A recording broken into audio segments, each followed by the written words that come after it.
హైదరాబాద్లోని నిజాంపేటలోని అలేప్ సముదాయాన్ని అధికారులతో కలిసి మంత్రి కొండపల్లి శ్రీనివాస్ సందర్శించారు. ఈ సముదాయంలో కొత్త ఆవిష్కరణలు, ఆలోచనలపై మంత్రి ఆరా తీశారు. ఇలాంటి సముదాయాన్ని ఏపీలో పెడతామన్నారు మంత్రి శ్రీనివాస్. ఏపీలో చాలా అవకాశాలున్నాయన్నారు. ప్రభుత్వంతో పని చేయాలనుకునే వారందరికీ సహాయం చేస్తామని మంత్రి కొంపల్లి శ్రీనివాస్ స్పష్టం చేశారు. ఈరోజు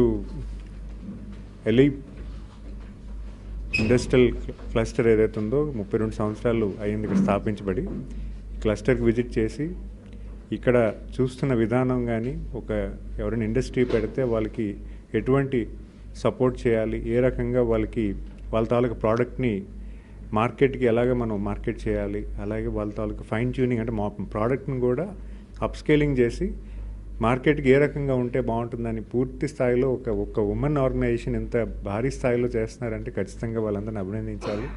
ఎందుకంటే మనం ఎప్పుడూ కూడా మెన్ డామినేటెడ్ ఉన్న ఈ సొసైటీలో ఉమెన్స్ వచ్చి ఈ రకంగా చేయడం, ముఖ్యంగా నేను ఆనందపడే విషయం ఏంటంటే చంద్రబాబు నాయుడు గారు దీనికి పూర్తిగా మోటివ్ చేసి 32 ఇయర్స్ బ్యాక్ అదని ఇనిషియేట్ చేశారు. ఈరోజు కూడా వీళ్ళందరూ కూడా అంతే అభిమానంతో వీళ్ళు ఆంధ్రాకి ఏదైనా చేయాలి, ఆంధ్రప్రదేశ్లో కొంచెం ఉమెన్ ఎంపవర్మెంట్కి, అలాగే ఉమెన్ ఎంటర్ప్రీనర్స్ని తయారు చేసే విధంగా, అలాగే కొన్ని ఇండస్ట్రియల్ గ్రోత్ కూడా దేశం అంతా రావాలనే ఆలోచనతో ఈరోజు ఈ ఆర్గనైజేషన్ ఆలోచిస్తుందంటే, ప్లస్ దేశంలో ఉన్న అన్ని ఆర్గనైజేషన్స్ కూడా ఈ ఎలీప్ ద్వారా మార్కెట్ అనాలిసిస్ కానీ, ఇండస్ట్రీ ఏ రకంగా సపోర్ట్ చేయాలని కానీ వీళ్ళ ఫీడ్బ్యాక్ తీసుకుంటున్నారంటే ఈ ఆర్గనైజేషన్ ఎంత అభివృద్ధి చెందిందని మనం తెలుసుకోవచ్చు.